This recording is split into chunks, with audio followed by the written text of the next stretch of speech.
దేవునికి స్తోత్రం. ప్రియమైన సహోదర సహోదరులకు శుభాభివందనములు. ఈరోజు దేని వాగ్దానము కీర్తనలు 74:12. దేశములో మహారక్షణ కలిగించేవాడు ఆయనే.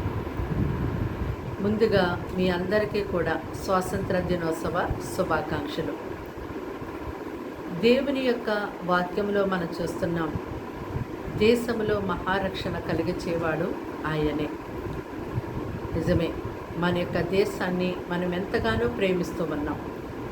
మన దేశము క్షేమంగా ఉండాలని, మన దేశం గొప్ప రక్షణతో అలంకరించబడాలని దేవుడు ఎంతగానో కోరుకుంటూ ఉన్నాడు.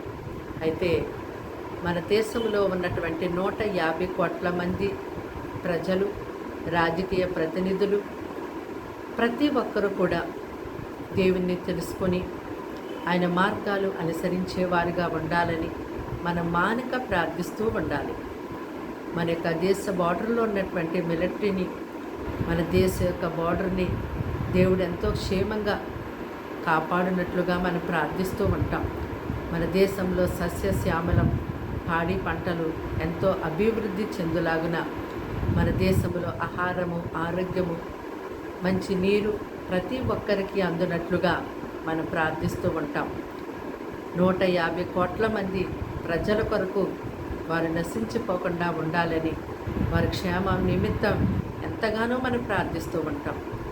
కాబట్టి ఇలా అనేకమైన విషయాలని దేశంలో ఉన్నటువంటి వారందరి కొరకు, మన దేశం కొరకు ఎంతగా మనం ప్రార్థించి దేవుడికి అప్పగిస్తున్నామో మన ప్రార్థన దేవుడు వింటూ ఉన్నాడు.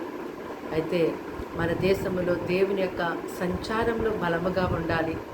దేవుడు మన దేశంలో నివసించాలి. ఆయన యొక్క వెలుగు మన దేశం మీద ప్రకాశించాలి. ఆయన యొక్క కనుదృష్టి మన దేశం మీద ఎల్లప్పుడూ ఉండాలి. మన దేశంలో ఆయన సంచరించాలి. మన దేశంలో మన మధ్యలో ఆ ప్రభు ఎంతో గొప్పగా నివాసము చేయాలి. కాబట్టి మన యొక్క దేశ క్షేమం కొరకు మనందరము కూడా ఇంకా ఎక్కువగా ప్రతిరోజు ప్రార్థన చేసేవారుగా ఉందాం.